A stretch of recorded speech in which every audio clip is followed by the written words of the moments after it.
चलो भाई आ जाओ, संविधान स्टार्ट करते हैं। नहीं, और संविधान में अपना आज क्या चलेगा, आर्टिकल से याद करेंगे, नहीं अनुच्छेद। तो अपने सबसे पहले मैं थोड़ा सा रिवीजन करवा दे रहा हूँ भाग एक का। भाई शांत हो जाओ सब लोग। भाग एक बताओ कितने आर्टिकल से कितने आर्टिकल तक है? भाग एक में है क्या? संघ व राज्य, ठीक है ना। संघ व राज्यों के बारे में किसमें दे रखा है? भाग एक में। कितने अनुच्छेद से कितने अनुच्छेद तक है? 1 से लेकर 4 तक।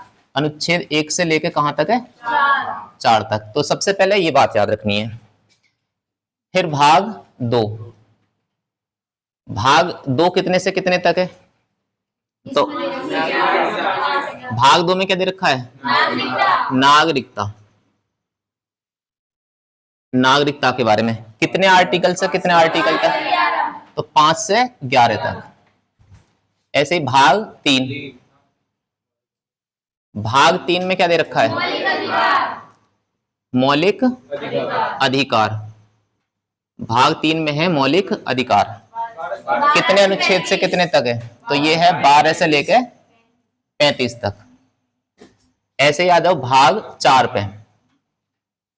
भाग 4, भाग 4 में क्या दे रखा है?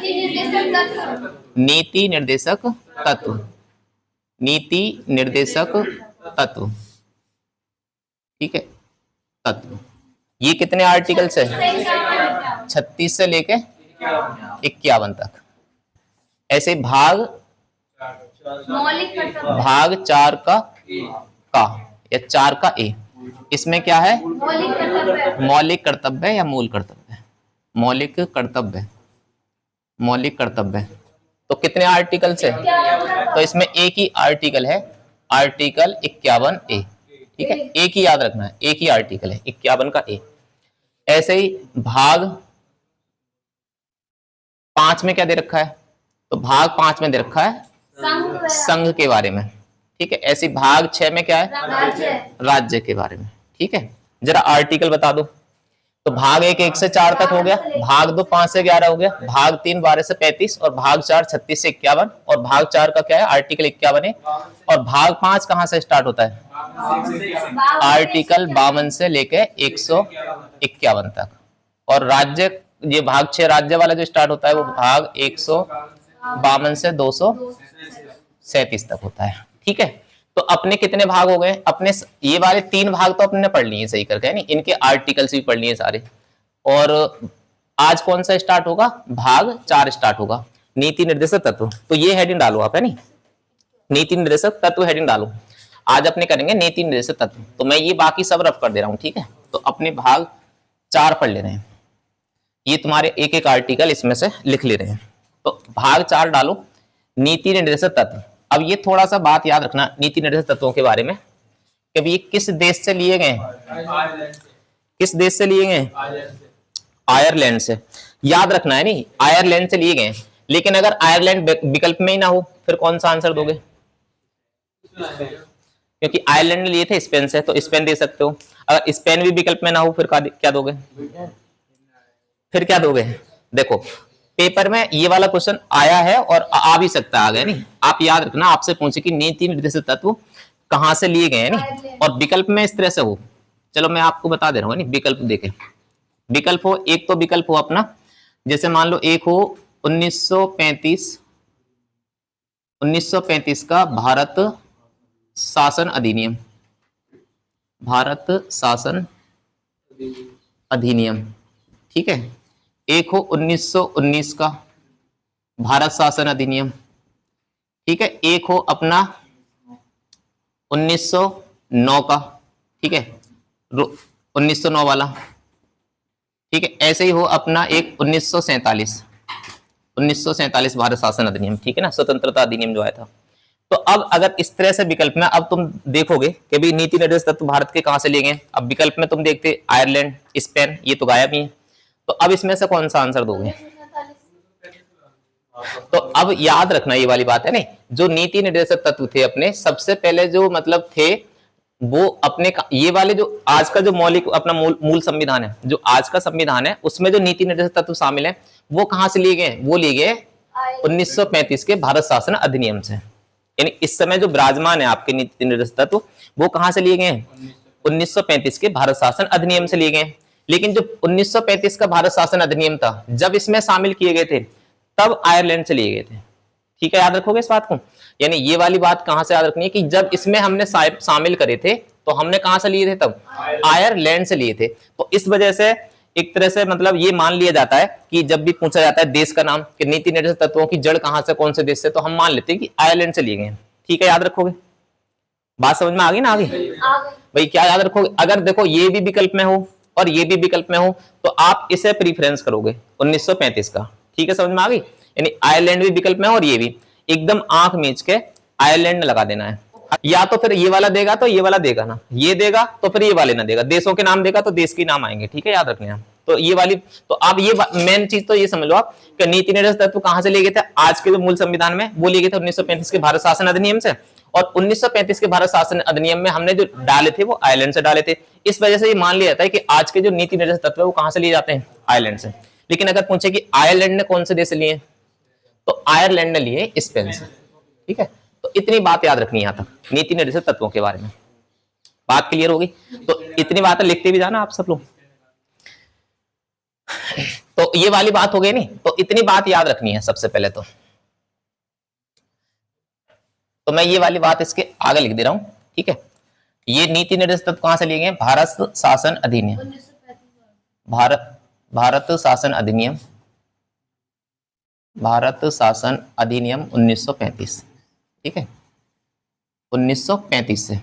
और भारत शासन अधिनियम 1935 में कहां से लिए गए थे? आयरलैंड से लिए गए थे। आयरलैंड से लिए गए थे। और आयरलैंड ने कहां से लिए थे?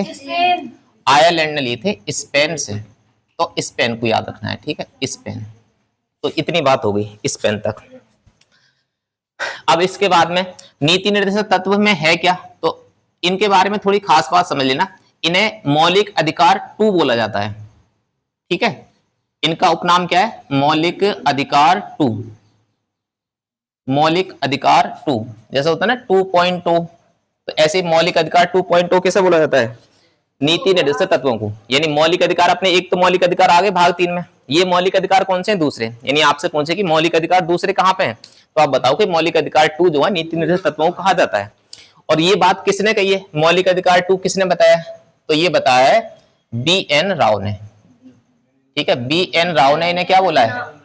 बेनेगल नरसिंह राव। इन्होंने क्या बोला है इन्हें? B.N. राव ने क्या बताया इनके बारे में? इन्होंने बताया कि भाई ये मौलिक अधिकार क्या थे? ये 2 थे, मौलिक अधिकार 2 के बारे में। तो मौलिक अधिकार को केटी शाह ने क्या उक्ति दी है? केटी शाह इन्होंने क्या बताया कि भी डीपीएसपी उस चेक की तरह है, उस चेक की तरह है जिन पर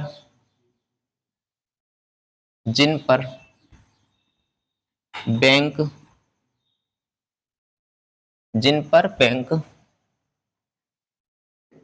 अपनी इच्छा से या अपनी राजी से, अपनी इच्छा से धन देता है।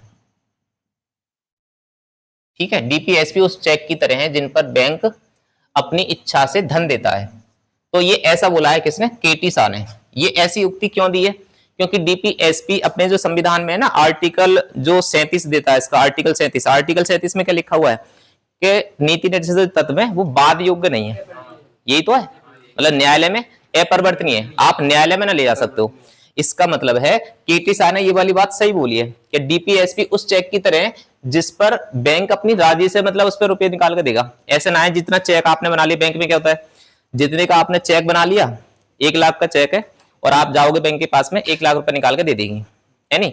ये चेक कैसा है? ये चेक ऐसा है, आप बैंक में जाओगे, मतलब राज्य में, बैंक का मतलब यहाँ पे राज्य को लग गया है, तो आप उसमें जाओगे राज्य में, तो आप अपनी राज्य से जबरदस्ती ना कर सकते हो कि भाई साहब देखो डीपीएसपी में ये बात लिखी हुई है, आप हमें दो, और ना दोगे तो हम सुप्रीम कोर्ट चले जाएंगे। तो ऐसा आप ना कर सकते हो, जैसे मौलिक अधिकार के केस में होता है। मौलिक अधिकार में और नीति निर्देशक तत्वों में क्या अंतर है? मौलिक अधिकारों में अगर आपका कोई हनन करता है, मौलिक अधिकारों में अगर कोई आपको दिक्कत आती है तो आप कहां पे जा सकते हो? आर्टिकल 32 का सहारा लेकर सुप्रीम कोर्ट जा सकते हो। और सारे सारे मौलिक अधिकारों में अगर कोई दिक्कत आती है तो उसकी सारी जिम्मेदारी, रक्षा करने की जिम्मेदारी किसे दे रखी है? सुप्रीम कोर्ट की दे रखी है। तो आप सुप्रीम कोर्ट का दरवाजा खटखटा सकते हो, लेकिन अगर नीति निर्देश तत्वों में कोई बात लिखी हुई है तो आप उस बात को लेके सुप्रीम कोर्ट में ना जा सकते हो। आप ये ना कह सकते हो किसी राज्य से कि भी आप हमें जबरदस्ती दो। राज्य की राजी है, राज्य की इच्छा के ऊपर है, वो दे या ना दे, ठीक है ना। तो ये वाली बात याद रखनी है, यानी राज्य की इच्छा के ऊपर रहते हैं नीति निर्देश तत्व। राज्य अगर चाहेगा तो देगा और अगर ना चाहेगा तो ना देगा। जैसे बहुत सारे काम है, जैसे आपने देखा होगा आर्टिकल 42। आर्टिकल 42 बताओ क्या बोलता है? आर्टिकल 42 में क्या है? प्रसूति उपवन, ठीक है। जब हमारा देश शुरू में जब आजाद हुआ था तो उस टाइम पे हर एक राज्य हमारे इतने सक्षम ना थे कि जनता को हर चीज दे सके, है नहीं। तो उन्होंने ऐसी बातें जो जनता को देने के लिए जरूरी भी है, लोक कल्याण की भावना से प्रेरित बातें हैं, तो ऐसी बातें नीति निर्देश तत्वों में डाल दी हैं, क्योंकि उस टाइम पे हम इतने सक्षम ना थे। जब हमारा देश आजाद हुआ था ना, उस टाइम पे 2 टाइम की रोटी मिल जाए सब लोगों के लिए, वो ही बहुत बड़ी बात थी। अब मान लो उसी टाइम पे आजादी के समय ये वाली बात भी मौलिक अधिकार में डाल दी जाती है कि देखो जो बच्चे हैं सब बच्चों के लिए फ्री शिक्षा होनी चाहिए, जितने भी मतलब छोटे छोटे बच्चे हैं, जितने भी शिक्षा का प्रावधान है वो निःशुल्क होना चाहिए। तो बताओ राज्य जब सक्षम ही ना थे, है नहीं, पेट भरने के लिए सक्षम ना थे, रोटी अन्न पाना देने के लिए सक्षम ना थे, तो आप ये बताओ उनकी शिक्षा कैसे फ्री कर सकते हैं? प्रसूति उपबंध की जो मतलब सुविधा है वो कुछ राज्य तो देते हैं, और जिस राज्य के बस की बात ना है ना दे। आप जबरदस्ती ना कर सकते हो। जैसे आज के टाइम पे सरकारी अस्पताल वगैरह में सुविधाएं दी जाती है, यानी वैन, एक सरकारी वैन आती है आपके घर से और ले जाती है, फिर इलाज करवाती है, डिलीवरी वगैरह काम होता है वो पूरा करवाती है, ऊपर से रुपया वगैरह भी मिलता है। मतलब सरकार अपनी तरफ से रुपया देती है उस चीज को बढ़ावा देने के लिए। आप यहाँ पर आए हो और आपने हमने इतनी सहूलियत दी है, मतलब वो किसके हिसाब से दी है? नीति निर्देश तत्वों के हिसाब से। अब राज्य मान लो कल के लिए ये बोलने लगे कि यूपी सरकार के देखो हम अब ये वाली सुविधाएं देना बंद कर रहे हैं, तो आप जबरदस्ती ना कर सकते हो। तो मौलिक अधिकारों में और नीति निर्देश तत्वों में अंतर क्या है? मौलिक अधिकार अगर आपके राज्य सरकार या कोई भी व्यक्ति ना देता है तो आप जबरदस्ती ले सकते हो, सरकार से छीन सकते हो, आप सुप्रीम कोर्ट से जबरदस्ती करवा कर ले सकते हो। लेकिन नीति निर्देश तत्व कैसे है? इनसे जबरदस्ती ना ले सकते हो आप, है नहीं। राज्य की राजी होगी तभी देगा। तो ये वाली बात किस पे है? डीपीएसपी उस चेक की तरह है जिन पर बैंक अपनी इच्छा से धन देते हैं। तो ये केटीसा की उक्ति है, याद रखना। राज्य अगर मतलब सक्षम उसे देने में, जैसे मान लो अभी एलपीजी का सिलेंडर कर रखा है, कनेक्शन सरकार ने फ्री कर दिया, तो राज्य की राजी है तभी है, आप जबरदस्ती ना कर सकते हो। ऐसे तुम्हारा मतलब डीजल वगैरह पे वो दे दे, आपको सब्सिडी दे दे, यूरिया वगैरह लेके आते हैं तो बहुत सब्सिडी मिलती है। भाई आप क्या सोचते हो, जो अपने हम तुम यूरिया लेके आते हैं कहीं से भी, यानी यूरिया का जो अपना कट्टा आता है 50 किलो का, 40-45 किलो यूरिया, कितना क्या किलो का होता है? 45 किलो। तो जो अपना यूरिया का एक कट्टा आता है नहीं, आप उस पे कितना खर्चा होता होगा एक कट्टा बनने में? यानी यूरिया का जो कट्टा होता है वो उसे बनाने में कितना खर्चा आता होगा? बताओ, सोचो। एक यूरिया का कट्टा लगभग कितने का बनता होगा? अच्छा ये बता दो मिलता कितने का है? 280 का मिलता है। यूरिया का जो कट्टा है वो 280 का मिलता है। क्या 280 लागत आती होगी? 280 की लागत ना आती है। ये तो आप ये समझ लो कि सरकार ने आपको सब्सिडी देके इससे ज्यादा दुगना तिगना रुपया कंपनियों को दे रखा है। जैसे मान लो टाटा अगर बना रही है, यारा फर्टिलाइजर्स बना रही है, तो उन कंपनियों के लिए प्रोवाइड करा रखा है कि लो हमारी तरफ से रुपया इतना पकड़ो और जब किसानों तक पहुंचाओगे तो आप इस रेट में पहुंचाओगे ताकि हमारे किसानों को दिक्कत ना हो। नहीं तो एक यूरिया कट्टा की कीमत एक किसान पर अगर पड़ जाए तो कम से कम 2-3 हजार रुपए का पड़ेगा।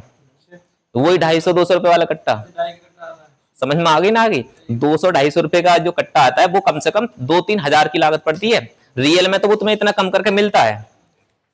तो मौलिक अधिकार 2.0 किसने बोला? बीएन राव ने। केटी शाह ने क्या बोला? ये हो गया नहीं इसका। इसके बाद में नीति निर्देश तत्वों मौलिक अधिकार में अंतर समझ में आ गया नहीं कि अंतर क्या है? आप इन्हें जबरदस्ती ना ले सकते हो, जबरदस्ती ना कर सकते हो, राज्य की इच्छा के ऊपर है। और मौलिक अधिकार आप क्या कर सकते हो? जबरदस्ती ले सकते हो। सुप्रीम कोर्ट इनके ऊपर एक्शन ले लेता है, मौलिक अधिकार का कोई हनन होता है, ठीक है। तो ये वाली बात याद रखना। अब एक एक करके आर्टिकल पढ़ ले रहे हैं। पहला आर्टिकल इसमें भाग 4 में कहां से 36 से 51 तक। तो आर्टिकल कौन सा स्टार्ट होगा? आर्टिकल 36 से बात करेंगे। आर्टिकल 36 में क्या है बताओ? आर्टिकल 36 में है राज्य की परिभाषा। राज्य की परिभाषा,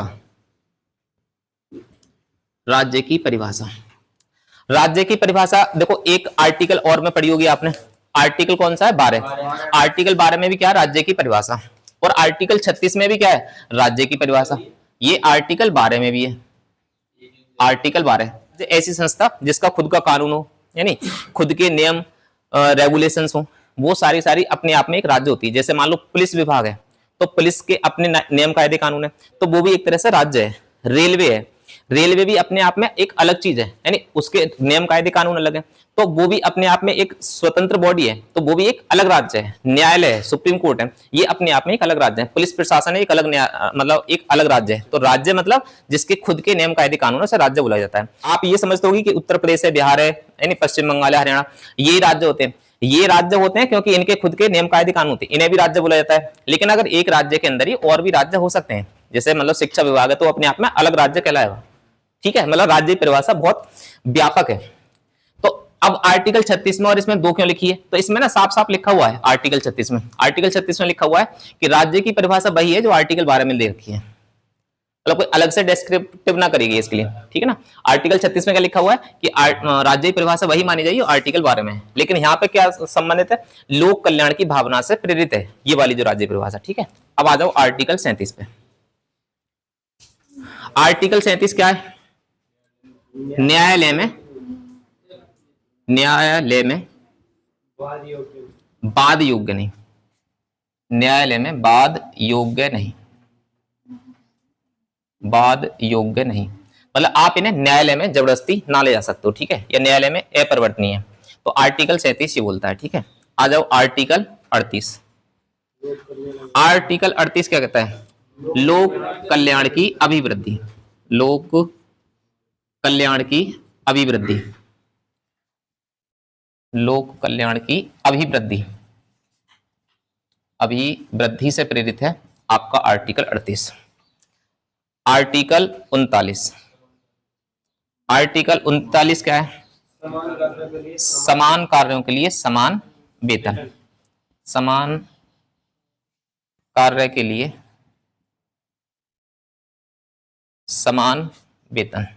ठीक है, इनमें बहुत सारी बातें लिखी हुई हैं आर्टिकल्स में, लेकिन मैं कौन कौन सी बातें लिख रहा हूं जो आपको याद रखनी है। ठीक है, मतलब मेन जो बात है। ठीक है, इसमें भी जैसे आर्टिकल 39 है, इसमें भी समान कार्य के लिए समान वेतन है, और भी बहुत सारी बातें लिखी हैं, लेकिन ये वाली बात आप याद रखनी है, नहीं जो सबसे इंपॉर्टेंट है ये। वैसे तो आप आर्टिकल 29 का चौथा पॉइंट है समान कार्य के लिए समान वेतन, इसमें और भी बातें लिखी हुई है। ठीक है, याद रखना, तो ये मैंने आप याद रखना।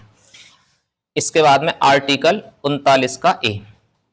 ठीक है, इसमें क्या आएगा, निशुल्क विधिक सहायता, निशुल्क विधिक सहायता, विधिक सहायता, निशुल्क विधिक सहायता। ठीक है, निशुल्क विधिक सहायता का मतलब ये है कि अगर मान लो आपसे कोई दिक्कत हो गई है, कोई केस वगैरह हो गया है और आपको कोई वकील वगैरह चाहिए, तो आपका कोई केस वगैरह फंस गया है, तो जब आप अदालत वगैरह में जाते हो तो आपको अगर कोई वकील ना कराए, आप सक्षम ना हो वकील करने में, तो फिर सरकार आपको एक वकील करके देगी। ठीक है, अपनी तरफ से मिलता है, भले वो आपका केस हरा दे, क्योंकि रुपए वाले तो जिताएगा, आप फ्री में तो मिल रहा है आपको, वो वकील सरकार दे रही है। हाँ, लेकिन आप जबरदस्ती भी ना कर सकते हो, राज्य से ये ना कह सकते हो कि भाई वकील करके दो हमें, तो हमें ये झगड़ा हो गया, हमारा ये वाला केस लड़ना है हमें, तो ऐसा भी नहीं कर सकते, राज्य के ऊपर है। यानी वैसे तो सब अपने अपने वकील करते हैं, अपना ही सब सरकारी वकील होगा तो वो केस हरा ही देगा तुम्हारा, नहीं तो अपना वकील जो होता है वही जिताता है, जो प्राइवेट वकील होता है। नहीं, सरकारी हरा देते ना, हाँ वो बिल्कुल हटा ही देगा, क्योंकि उसे तो कुछ मिल ही ना रहा है तुम्हारी तरफ से। बिल्कुल बिल्कुल। तो आर्टिकल 39 ए में क्या है, निशुल्क विधिक सहायता। ठीक है, निशुल्क विधिक सहायता। आर्टिकल आ जाओ 40 में, आर्टिकल 40, आर्टिकल 40 में क्या है, आर्टिकल 40 में पंचायती राज व्यवस्था, यानी पंचायती राज के बारे में दे रखा है, पंचायती राज के बारे में। ये बहुत बड़ा टॉपिक है पंचायती राज। ठीक है, इसके बारे में अभी आगे अपने जब डिटेल से पढ़ेंगे पंचायती राज वाले चैप्टर में, तो उसे बढ़िया करके पढ़ाएंगे। ठीक है, तो आर्टिकल देखो 40 क्या है, पंचायती राज है। अब ये बहुत इंपॉर्टेंट आर्टिकल है आर्टिकल 40। क्यों इंपॉर्टेंट है, क्योंकि आपसे अगर पूछे पेपर में, या फिर कोई आपसे पूछे कि भी कहीं पे देखो गांधी जी थे, नहीं गांधी जी के जो विचार थे ना वो गांव से प्रेरित थे। गांधी जी कहते थे कि अगर आपको अपने राष्ट्र को आगे बढ़ाना है तो गांव को आप आगे बढ़ाओ, गांव जैसे ही आगे बढ़ेंगे राष्ट्र ऑटोमेटिकली अपने आप ही आगे बढ़ जाएगा। तो गांधीयन फिलॉसफी यहाँ पे दिखाई देती है। यानी आपसे ऐसा डायरेक्टली क्वेश्चन आ सकता है कि भी आप ये बताओ गांधीवादी विचार कौन से भाग में दिखाई देते हैं संविधान के, जबकि गांधी जी जो थे वो ना तो अपनी संविधान सभा के मतलब सदस्य थे, ना संविधान सभा के कोई मेंबर वगैरह भाग लिया है, ना उन्होंने कुछ काम किया है, नहीं, लेकिन हाँ उनकी विचारधारा जरूर संविधान के अंदर है। और उनकी विचारधारा कौन से भाग में दिखाई देगी, भाग 4 में दिखाई देगी। यानी भाग तो 4 बताओगे, लेकिन आर्टिकल कौन सा बताओगे? आर्टिकल 40 बताओगे। ये गांधीवादी विचारधारा से प्रेरित है, तो आप ऐसे लिख सकते हो, ये गांधीवादी विचारधारा से प्रेरित है। गांधीवादी विचारधारा, गांधीवादी विचारधारा। वैसे तो आपका जो पूरा भाग है ना, भाग 4, वो पूरा का पूरा ही गांधीवादी विचारधारा से प्रेरित है, ठीक है, याद रखना। यानी पंचायती राज तो है ही है, पूरा का पूरा ही गांधीवादी विचारधारा से प्रेरित है। यानी गांधी जी के विचारों की, यहाँ गांधी जी के विचारों की झलक इस भाग में दिखती है। याद होगी इतनी बात। आर्टिकल 40 याद हो गया।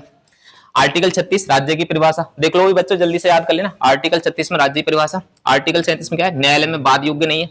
आर्टिकल 38 क्या है? लोक कल्याण की अभिवृद्धि की कार्य करेगा राज्य। नहीं, आर्टिकल 39 क्या है? समान कार्य के लिए समान वेतन की व्यवस्था करेगा। यानी अगर कोई कार्य, मतलब ऐसे पहले क्या होता था कि एक समान, अगर एक ही कार्य है नहीं, और वही महिला भी कर रही है, वही काम पुरुष भी कर रहा है, तो महिलाओं को कम वेतन मिलता था, पुरुष को ज्यादा मिलता था। तो वो व्यवस्था यहाँ पे मतलब बोला गया है कि आप अगर समान कार्य कर रहे हो तो समान वेतन मिलना चाहिए फिर, है नहीं, सबके लिए। तो ये आर्टिकल 39 है। आर्टिकल 39 का ए है, ये निःशुल्क विधिक सहायता के बारे में बताता है नहीं। और आर्टिकल 40 तुम्हारा है ही पंचायती राज से संबंधित, ठीक है। पंचायती राज, आप थोड़ी सी बात में अलग से पूछ ले रहा हूं, आप बताओ पंचायती राज व्यवस्था करने वाला पहला राज्य कौन सा है? पंचायती राज व्यवस्था लागू करने वाला पहला राज्य कौन सा था अपने भारत में? ऐसा कौन सा राज्य था जिसने सबसे पहले पंचायती राज व्यवस्था लागू की थी? बताओ जल्दी से। ऐसा था तुम्हारा राजस्थान, ठीक है। पंचायती राज व्यवस्था लागू करने वाला जो सबसे पहला है कौन सा है? राजस्थान। राजस्थान में हुई थी। राजस्थान का भी कौन सा जिला था? बागौर, ठीक है, बागौर जिला था। और पंडित जवाहरलाल नेहरू ने ये व्यवस्था उस टाइम पे लॉन्च करी थी। पंचायती राज को संवैधानिक दर्जा देने के बाद में सबसे पहला वो कौन सा राज्य था जब उसे लॉन्च किया गया था, लागू किया गया था? तो वो था तुम्हारा मध्य प्रदेश। और ऐसे पूछे कि पंचायती राज व्यवस्था सबसे पहले कहां पे लागू हुई थी, तो राजस्थान, बागौर जिला, ठीक है। बगदड़ी करके गांव है, बागौर में बगदड़ी गांव, ठीक है, याद रखोगे इतनी बात है। तो ये आर्टिकल कौन सा हो गया? 40 हो गया। अब 40 के बाद देखो, आर्टिकल 40 के बाद, ठीक है, ऊपर रफ कर दे रहा हूं मैं सारा।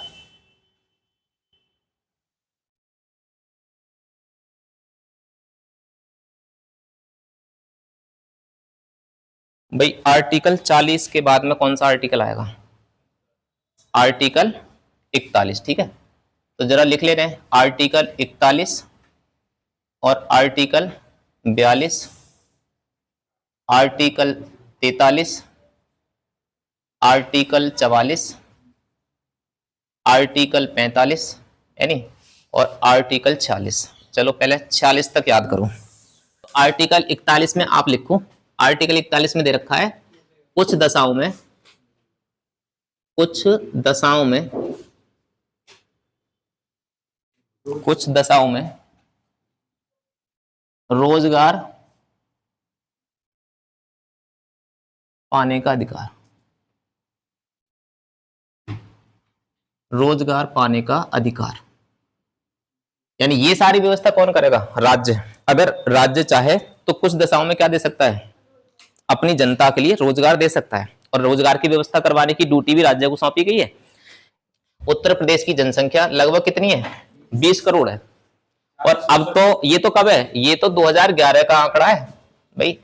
2011 की जनसंख्या, 2011 की जनगणना के हिसाब से अभी वाली जनगणना तो हो ही रही है, मतलब अभी हुई ना है, इस बार 2021 में होनी थी, 10 साल के बाद में जनगणना होती है।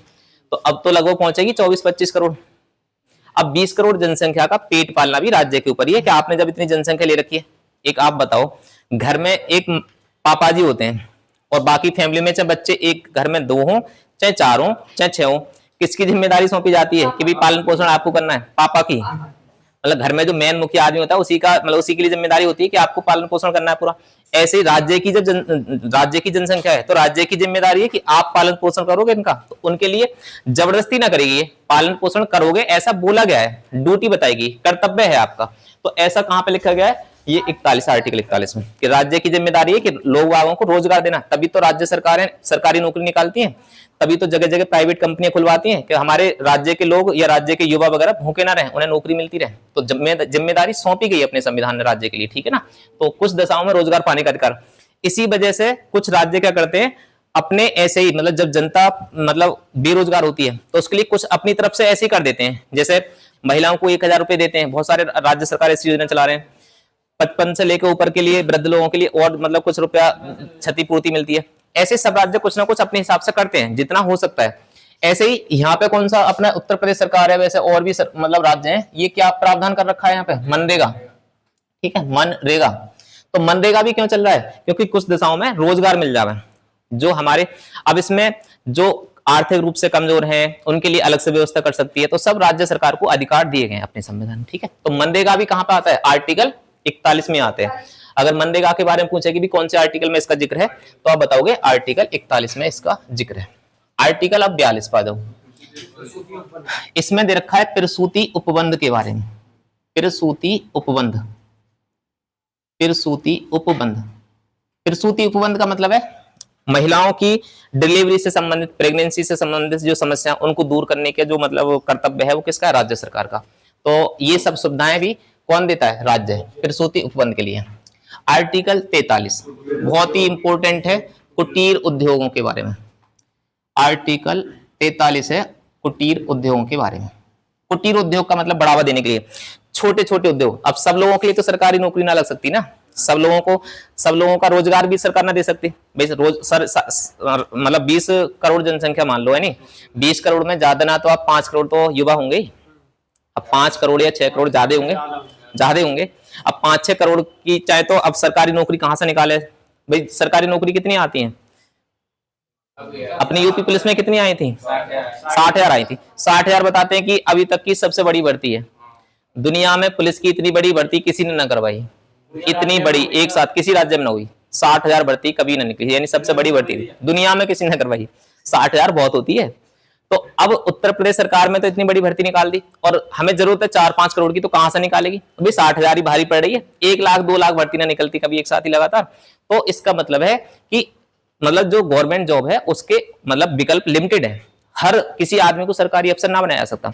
तो राज्य सरकारें ऐसे काम करती हैं जिससे कि चाहे तो कोई प्राइवेट कंपनी खुलवा दो, या फिर इस चीज को बढ़ावा देती हैं कि आप अपने अपने उद्योग खोलकर अपना आगे बढ़ावा करो, है नहीं, अपने चाहे तो जैसे कोई ठेला लगा रहा है, कोई कंपनी खोल रहा है, कोई अपनी दुकान चला रहा है, कोई अपने कैसे भी बिजनेस कर रहा है कुछ ना कुछ, तो वो इसलिए ताकि सब लोगों का पेट चलता रहे, नहीं, सब लोगों का पेट भरता रहे इस तरह से। तो ये कुटीर उद्योगों को बढ़ावा देने के लिए, छोटे छोटे उद्योगों को बढ़ावा देने के लिए, तो ये आर्टिकल 43 बताता है, ठीक है। आर्टिकल 44, ठीक है, इसमें दे रखा है ट्रिपल सी। ट्रिपल सी मतलब कॉमन सिविल कोड के बारे में। कॉमन सिविल कोड मतलब समान नागरिक संहिता, समान नागरिक संहिता, समान नागरिक संहिता, इसके बारे में दे रखा है सब। तो इसमें ये वाली बात बताई गई है कि सभी नागरिकों के लिए क्या होने चाहिए, समान कानून होना चाहिए, नहीं, समान तरीके से मतलब बाध्य होना चाहिए एक कानून के जरिए। तो ऐसी व्यवस्था अपने यहाँ पे तो है ना, लेकिन अगर कोई राज्य चाहे तो ऐसा कर सकता है, अगर सक्षम है तो, मतलब वहां पे समान नागरिक संहिता लगा सकता है। जैसा ये काम किसने लगा रखा है, एग्जाम्पल आप समझ सकते हो, जैसे गोवा ने क्या लग रखा है, समान नागरिक संहिता लागू कर रखी है, और समान नागरिक संहिता करने वाला पहला राज्य गोवा ही है, ठीक है। मतलब वहां पे सब लोगों के लिए, चाहे तो हिंदू हो, चाहे मुस्लिम, चाहे सिख, ईसाई, कोई भी धर्म के लोग हो, सबके लिए समान कानून है। समझ में आ गई। ऐसा भारत सरकार भी चाह रही है कि अपने पूरे भारत में लागू कर दें, लेकिन भारत में डाइवर्सिटी ज्यादा है, बहुत ज्यादा दिक्कत होगी अगर ये चीजें लागू की जाएंगी तो, ठीक है ना। तो ट्रिपल सी अपने आर्टिकल 44 में दे रखी है। अगर राज्य चाहे, राज्य अगर स्वतंत्र है या राज्य सक्षम है तो आप लगा सकते हो, ठीक है ना। आर्टिकल 44 आ जाओ जी। आर्टिकल 45, आर्टिकल 45 में दे रखा है 0 से 6 वर्ष तक के, 6 वर्ष तक के बच्चों को निशुल्क शिक्षा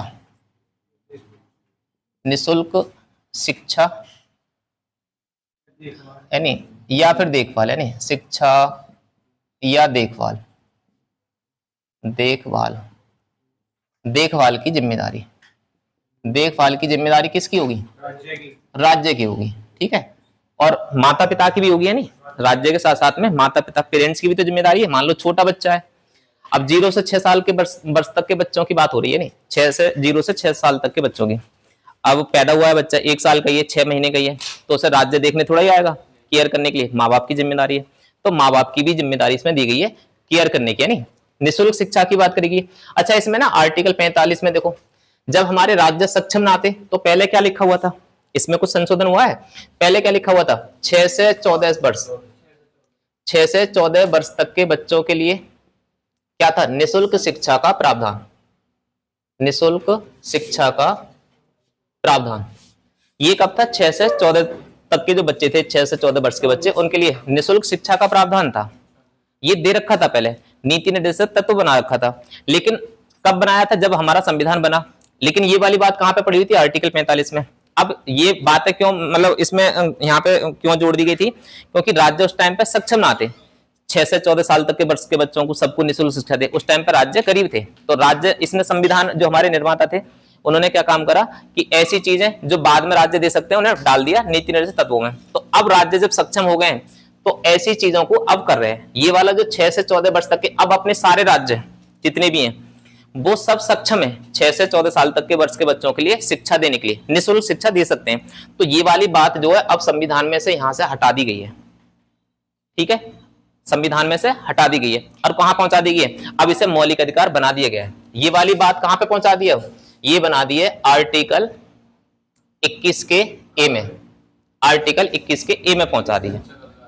यानी शिक्षा का अधिकार जो है 6 से 14 वर्ष तक के बच्चों के लिए निःशुल्क, मतलब जो मौलिक शिक्षा का अधिकार, जो मौलिक अधिकार बना दिया है वो आर्टिकल 21 ए में बना दिया है। तो वो आर्टिकल कहां पे था, पहले आर्टिकल 45 में था। आर्टिकल 45 में लिखी हुई बात कहां पे पहुंचा दी, आर्टिकल 21 ए में पहुंचा दी है। तो कौन से संविधान संशोधन से ये वाली बात पहुंचाई है, कोई बताएगा कौन से संविधान संशोधन से ये वाली बात? तो 86वां संविधान संशोधन कब हुआ था, 2002 में। ये वाली बात भी याद रखा करो भाई, 86वां संविधान संशोधन कब हुआ है, 2002 में। तो 86वां संविधान संशोधन 2002 के जरिए 6 से 14 वर्ष तक के जो बच्चों को निःशुल्क शिक्षा का प्रावधान था आर्टिकल 45 में, वो अब कहां पे बना दिए गए, मौलिक अधिकार बना दिया गया है और आर्टिकल 21 के ए में पहुंचा दिया गया है। याद रखोगे इतनी बात, ठीक है। ये संविधान संशोधन भी पूछे जाते हैं, इन्हें भी याद रखा करो। अब इसमें जब ये वाली बात निकल गई भाई, ये वाली बात निकाल दी यहां से, 6 से 14 वर्ष तक के बच्चों को निःशुल्क शिक्षा का प्रावधान घटा दिया, तो आर्टिकल 45 तो खाली हो गया ना। तो इसमें कुछ और बात लिखी जानी थी, तब ये वाली बात लिख दी है कि अब 6 से 14 साल तक के बच्चों को तो निःशुल्क शिक्षा सरकार दे ही रही है, हर राज्य सरकार। अब उससे छोटे बच्चों को कुछ ना कुछ तो बात लिख दो, आर्टिकल खत्म हो जाएगा। तो इस वजह से 0 से 6 साल तक के वर्ष के बच्चों के लिए जोड़ दिया इसमें ये वाली बात होगी ना क्लियर। अब आ जाओ आर्टिकल 40 में। आर्टिकल 40 क्या दे रखा है, तो आर्टिकल 40 में लिखो SC ST के हितों की अभिवृद्धि के बारे में, हितों की अभिवृद्धि के बारे में, हितों की अभिवृद्धि के बारे में, हितों की अभिवृद्धि के बारे में, ये वाली बात लिख रखी है आर्टिकल 40 में। यानी SC ST के हितों की अभिवृद्धि करी जाए और राज्य सरकारें इन चीजों का ध्यान रखती भी हैं, ठीक है। आर्टिकल 47 बताता है पोषाहार के बारे में। आर्टिकल 47 में क्या है, पोषाहार। पोषाहार भी है नहीं, पोषाहार का मतलब अच्छा आहार देने के लिए, अच्छा मतलब खाना देने के लिए जनता के लिए। किसकी जिम्मेदारी, राज्य के लिए। ऐसे ना है कि पता चल रही कहीं पे प्रदूषण हो रहा है और वही खाना जनता को खिलाया जा रहा है नहीं, या फिर कहीं पे प्रदूषण वाली जगह कोई खाने चीज बन रही है तो उसे ही जनता को परोसा जा रहा है, बीमारी फैलेगी, जनता मतलब स्वास्थ्य खराब हो जाएगा। तो पोषाहार के बारे में, अच्छा पोषाहार देने की बात करेगी राज्य के लिए, ठीक है, पोषाहार। और क्या बात बोली गई है, यहीं पे बात बताई गई है कि भी आप जो मादक पदार्थ होते हैं, ठीक है, मादक पदार्थों के सेवन पर रोक, मादक पदार्थों के सेवन पर रोक, ठीक है। मादक पदार्थों का सेवन ना करना चाहिए, यानी मादक पदार्थों से जनता को बचा कर रखना चाहिए। अगर किसी राज्य की जनता शिक्षित है तो ये सब मादक पदार्थ, दुर्व्यसन जितने भी होते हैं वो ऑटोमेटिकली छूट जाते हैं। समाज को अगर सुधारना है तो समाज को शिक्षित बना दो, सबसे बढ़िया है। तो आर्टिकल 47 हो गया। आर्टिकल 48 बताओ क्या है। आर्टिकल 48 में है कृषि और पशुपालन, ठीक है, मतलब पशुपालन का बढ़ावा देना चाहिए, कृषि को बढ़ावा देना चाहिए। ऐसे काम भी कौन करेगा, राज्य, क्योंकि अपना भारत वैसे भी क्या है, कृषि प्रधान देश है भाई। बिना कृषि के और बिना पशुधन के कुछ भी ना है। और जो लोग कहते हैं ना, अपने संविधान के लिए बोलते हैं कि भी भारत का संविधान तो बहुत ज्यादा लंबा है, इतने सालों में लिखा गया था, इतना बड़ा संविधान बना रखा है, वकीलों का घर बोला जाता है, नहीं। और तो अपना संविधान इतना बड़ा क्यों ना हो, क्योंकि हमारे संविधान में हर एक बात लिखी गई है, पेड़ पौधों पशु पक्षियों के बारे में बातें लिखी गई हैं, तो बड़ा तो ऑटोमेटिकली होना ही है ना। हर किसी का ध्यान रखा है भारत के लोगों ने। कुछ राज्य कुछ देश ऐसे हैं जिन्होंने इनके बारे में जिक्र ही ना करा है, बस अपने अपने मतलब की बातें जोड़ ली हैं, तो उनका संविधान छोटे छोटे हैं। अपना संविधान बहुत बड़ा है इसी वजह से, ठीक है ना। ऐसे आर्टिकल देखो 48 के बाद में आर्टिकल 48 के काम है, क्या दे रखा है, एक तो पर्यावरण, ठीक है, पर्यावरण, वन, नदियां, देखो कितना अच्छा संविधान है, नदियां, वन्य जीव, वन्य जीवों के संरक्षण के बारे में। अब बताओ इससे ज्यादा अच्छा संविधान और कहां पे मिलेगा तुम्हें, जो बात करता हो पशु पक्षियों की, नदियों तक की बात करता हो, झीलों की बात करता हो, यानी पर्यावरण की बात करता हो। अब कुछ लोग तो अपने अपने यहाँ पे नीति बना रहे हैं, हमने तो अपने संविधान में ये बातें लिख रखी हैं कि भी पर्यावरण की रक्षा करी जाए, ऐसे काम करो, पेड़ पौधे खूब सारे लगाओ जिससे कि पर्यावरण अच्छा होता रहे, वन ज्यादा से ज्यादा लगाए जाए, नदियों को साफ स्वच्छ रखो, है नहीं। और नदियों की अपने यहाँ पे तो पूजा होती है भाई, गंगा यमुना सरस्वती सब नदियों की पूजा होती है, ऐसा देश कहाँ पे मिलेगा तुम्हें। वन्य जीवों के संरक्षण के लिए क्या करा है भाई, तमाम तरह के कानून बनाए गए हैं सरकार ने, तमाम तरह के अभ्यारण्य, वन्य जीव अभ्यारण्य, तमाम तरह के नेशनल पार्क बनाए जाते हैं, ये सब आर्टिकल 48 का सहारा लेने के लिए, ठीक है, यानी आर्टिकल 38 का को बचाने के लिए। पर्यावरण भी बचाया जाता है, वन भी बचाया जाता है। देखो अपने यहाँ पे ना इन चीजों को बचाने के लिए पूजा का प्रावधान कर दिया है, इन प्रकृति को बचाने के लिए अपने यहाँ पे क्या कर दिया गया है, सब प्रकृति का देवताओं के रूप में बना दी गई है, यानी देवीकरण कर दिया गया है, देवीकरण, जिसे पर्यावरण को बचाना है तो क्या कर दिया है भाई, वायु देवता बना दिए हैं, यानी अग्नि देवता बना दिए हैं। क्यों बना दिए वायु देवता अग्नि देवता, ताकि लोग वहां पूजें, तो जब पूजेंगे तो इन चीजों को साफ भी रखेंगे, यानी नदियों को क्यों पूजा जाता है, गंगा यमुना सरस्वती, इनको पूजनीय क्यों बना दिया है, क्योंकि जब इन्हें पूजेंगे तो साफ भी रखेगा, और जब साफ रखेगा तभी हमारा मानव जो जाति है वो तुम्हारी तभी बच पाएगी। इन गंगा यमुना की वजह से ही तो है, पानी नदियों का खत्म हो जाए तो फिर कहाँ मतलब आदमी बच पाएगा भाई, पशु पक्षी कहाँ पे बच पाएंगे। एक अगर जनजाति भी विलुप्त हो जाए ना, आइंस्टीन ने कभी बोला था, आइंस्टीन की एक युक्ति है कि अगर एक प्रकार के कीट भी अगर खत्म कर दो पूरी तरह से सारे, तो सारी दुनिया के जो जीव हैं वो खत्म होने में 5-6 साल ही लगेंगे, बस सारी चेन बिगड़ जाएगी पूरी पूरी। अगर पूरी दुनिया के सब इंसानों को, सब लोगों को मानना है तो क्या करो, एक किस्म की वैरायटी पूरी तरह से खत्म कर दो, पेड़ पौधे सारे खत्म कर दो, आदमियों को सब खत्म कर दो, या फिर जीव जंतु खत्म कर दो, एक जीन्स आप खत्म कर दो कोई सी वनस्पति का, मतलब कोई सा भी, तो सारी जनजाति अस्त व्यस्त हो जाएगी, सारी मतलब प्रकृति का जो संतुलन है वो बिगड़ जाएगा पूरा, है नहीं। तो इन सबों का, वनों की भी तो पूजा होती है, पेड़ पौधों की, देखो पीपल की पूजा होती है, पीपल की होती है, बरगद की होती है, नीम की पूजा होती है नहीं, केला की पूजा होती है ना, पूजा में इस्तेमाल होता है, केला है, पीपल है, और कौन सा, आम, तुलसी,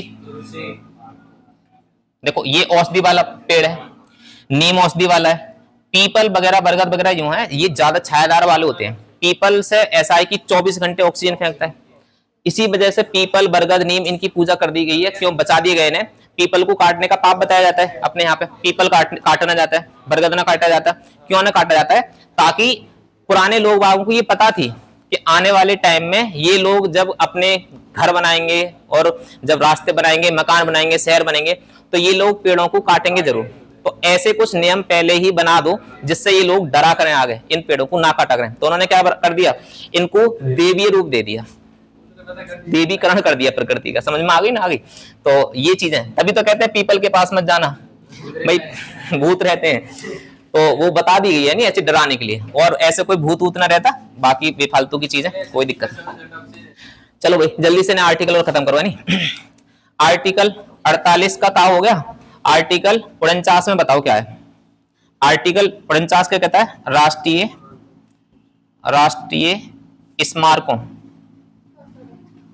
स्मारकों का संरक्षण, स्मारकों का संरक्षण, यानी अपने यहाँ की जो धरोहर है, जो ऐतिहासिक धरोहर है, राष्ट्रीय स्मारक है, उनका क्या करना चाहिए, संरक्षण करना चाहिए। ये भी ड्यूटी किसकी है, राज्य की, ठीक है। बाकी जनता की भी ड्यूटी है, राज्य की ड्यूटी है, ठीक है। आर्टिकल 49 के बाद में कौन सा है? आर्टिकल 50। आर्टिकल 50 में क्या है? ये आर्टिकल 50 में है 50-50। 50-50 याद रखा करो। 50-50 मतलब आधा आधा। कैसे याद रखोगे? कार्यपालिका और न्यायपालिका, कार्यपालिका और न्यायपालिका का पृथक्करण,